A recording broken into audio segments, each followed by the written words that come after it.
Hi everyone, I hope you're all doing well. Welcome back. I will start by apologising for my lack of uploads over the past week and a half. Before we get into the video today, which is a fake tan review, it's going to be Bondi Sands versus Coco and Eve, coming at it from the perspective of picking a tan for your wedding day. Before we get into it, I will just give a little bit of an update as to why I've been absent from the channel, and basically it's just a little wedding update for any of my subscribers who have been following my wedding journey, and for all of the other brides who are basically currently in the same situation as me. Oh, by the way, if you are just here for the fake tan, I will do a little timestamp just about here, so if you want to like skip this and head straight to the fake tan, I'll pop a timestamp here. Basically the reason that I've been absent the past kind of week and a half, to be honest with you, is because it's just been a living nightmare with regards to this wedding. I've been really down this week. I've not been sleeping particularly well. It's just been really stressful, so much going on in my head, so much to organize. So if anyone who is brand new, basically I was due to get married in Santorini, Greece last June. We postponed to the end of June, still in Santorini, Greece for this year. And we'd been kind of holding off, waiting for all of the travel announcements and the traffic light system, all that kind of stuff.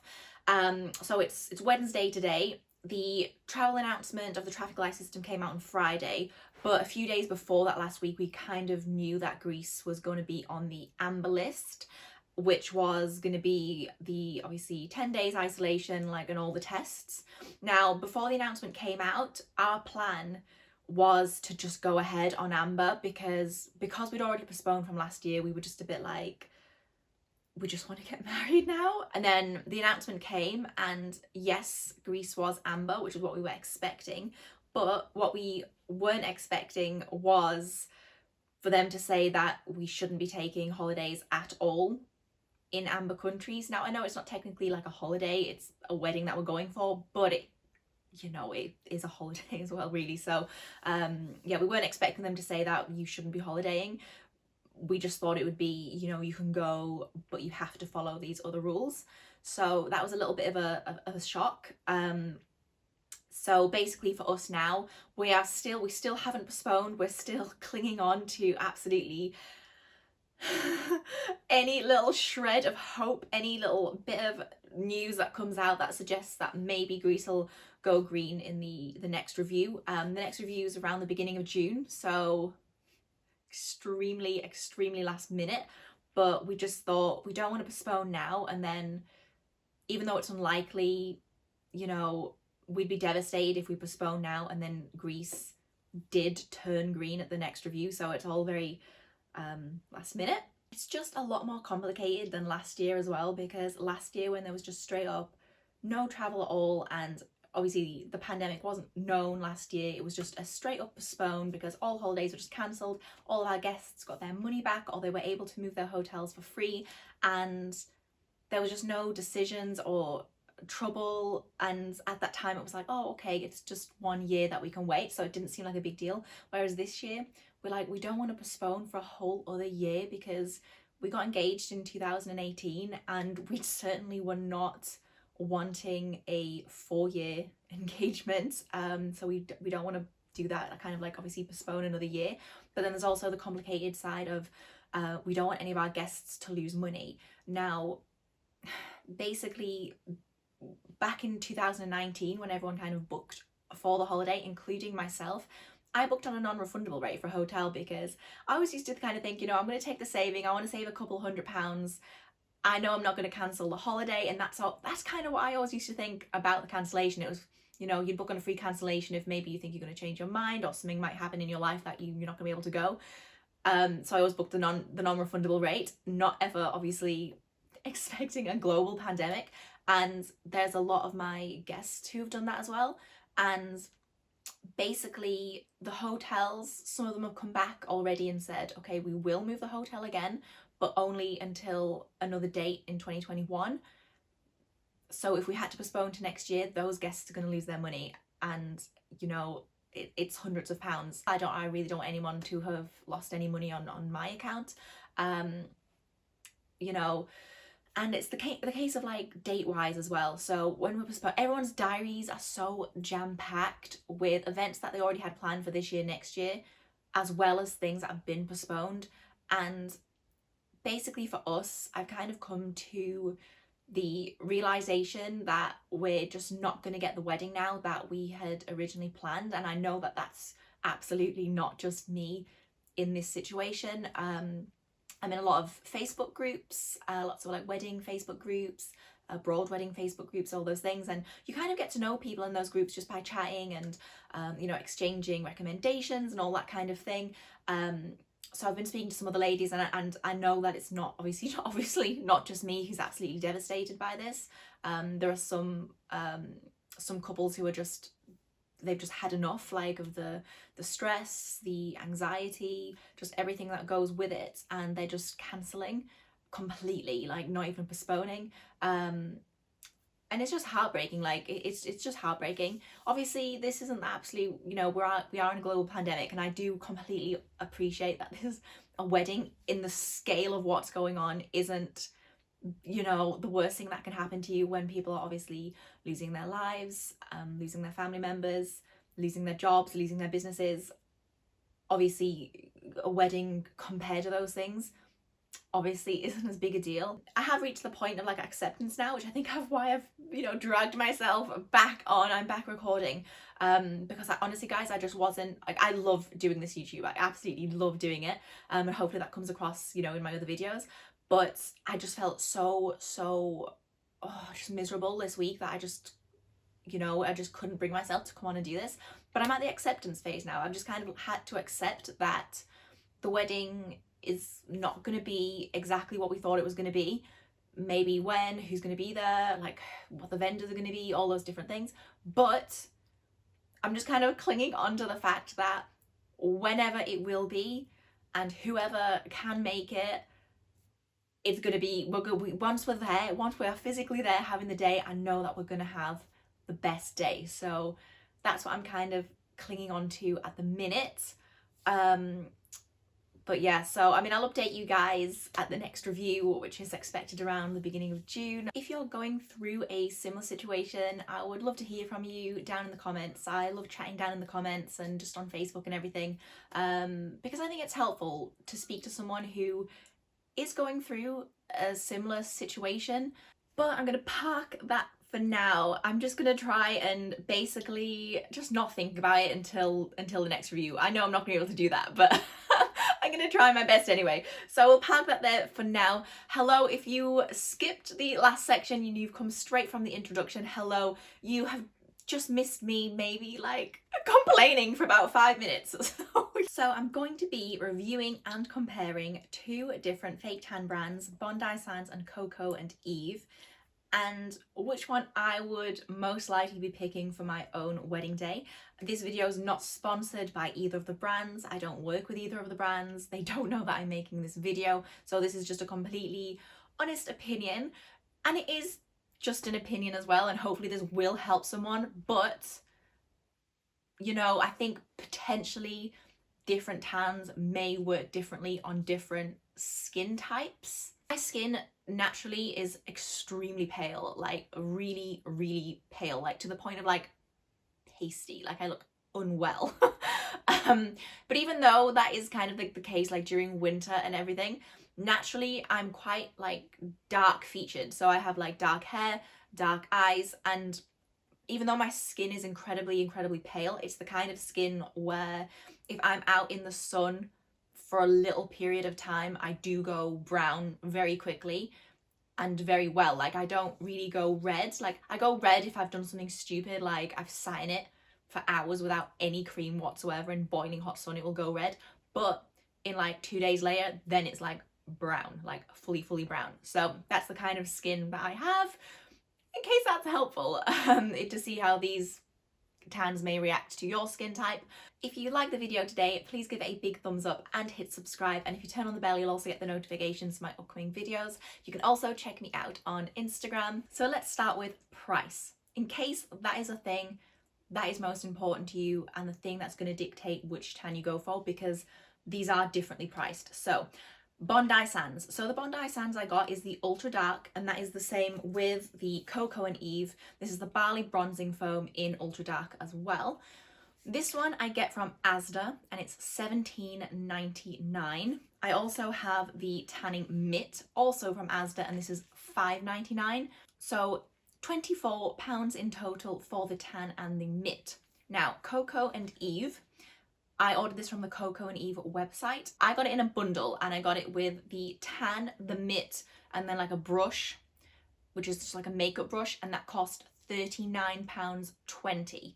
So a little bit different, kind of like £15 difference, but you did get a brush with this one, but the brush that it comes with, you know, definitely isn't worth £15. I will also quickly just compare the mitts. Now, they're both really good material. I think they feel like exactly the same material, and on the inside is the same material as well. These are the reusable mitts, which I really, really like.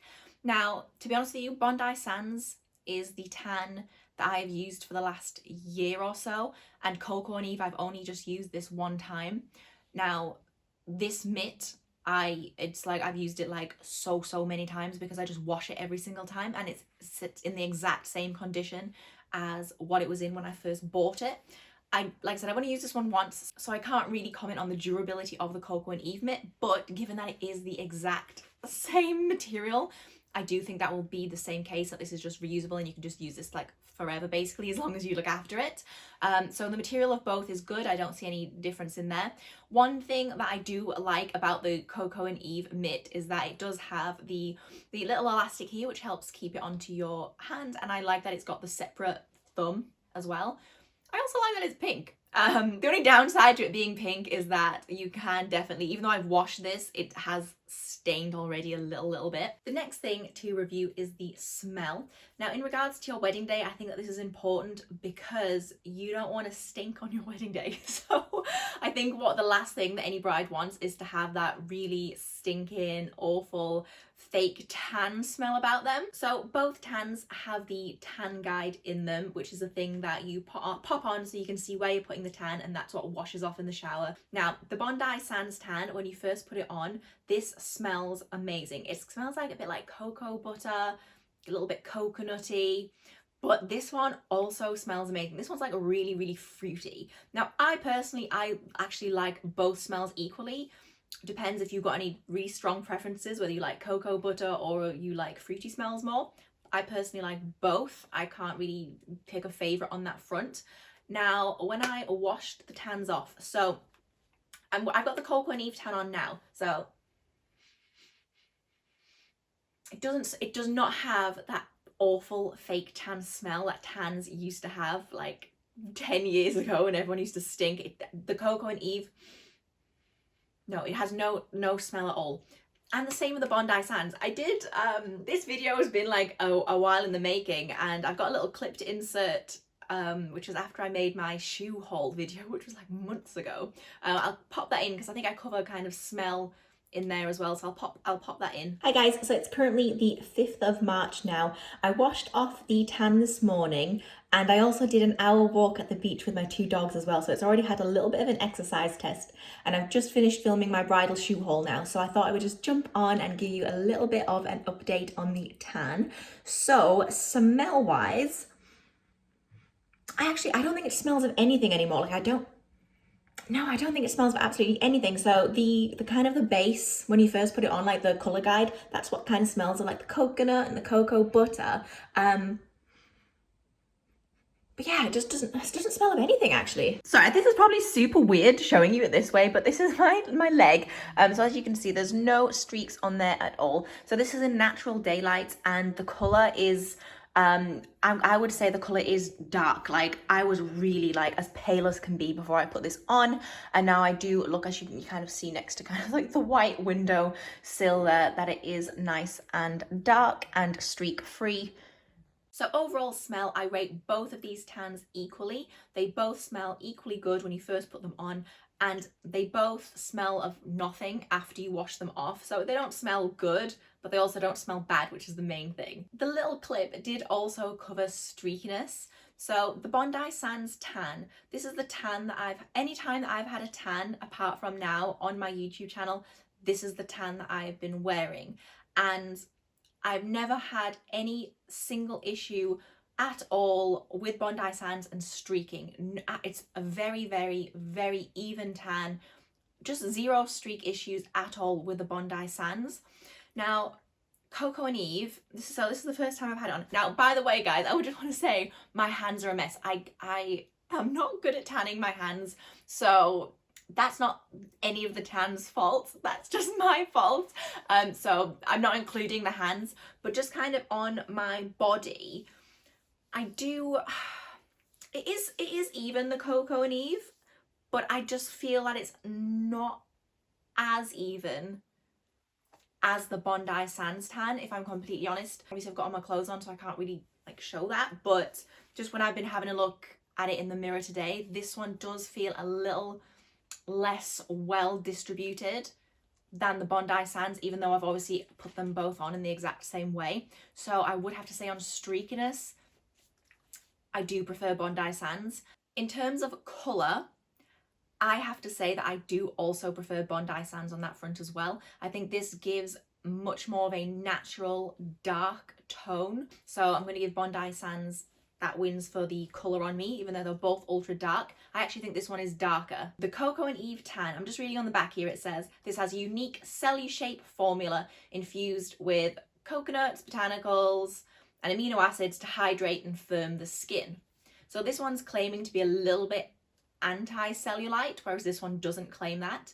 I don't actually have cellulite on my bum or my legs, so I can't really comment on this whole cell-shape technology and if it is kind of like an anti-cellulite effect.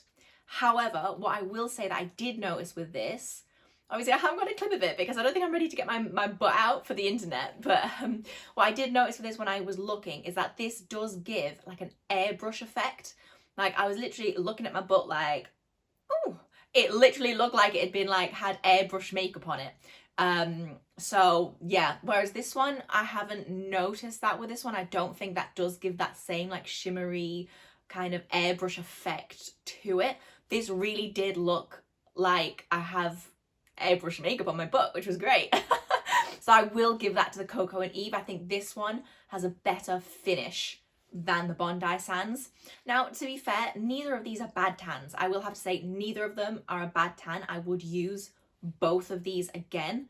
It's just kind of what you are wanting from the tan on your wedding day. Another important thing that you might want to consider with tan on your wedding day is transference, because you're going to be wearing, most likely you're going to be wearing a ivory white nude champagne coloured dress. Not everybody, but no, most brides.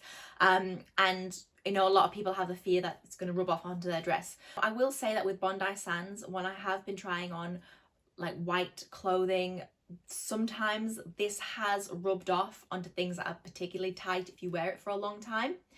This one, because it's the first time that I've used it, I've not really had a great deal of experience. I imagine that it will be about the same. Overall, I like both of these tans. I do like that neither of them smell bad once you've washed off the guide, and I like that the colour guide in them as you're putting them on both smell really good. However, even though I do like both tans, I would have to say that for my wedding day that I'm most likely going to go with the Bondi Sands, because I have found this one to be less streaky. I do prefer the colour of it on my skin. However, this is a great tan. Like, I really like the airbrush effect of this one. I do have a part 2 of this tanning video coming. I have the skinny tan and San Moritz tan to review and compare in my next video. I will also kind of compare them a little bit to the two that I've already reviewed. This is my little kind of fake tan journey for my wedding, so I hope this can be helpful for you guys as well. If you did like the video today, please give it a big thumbs up and hit subscribe, and I hope to see you in my next one. Bye guys.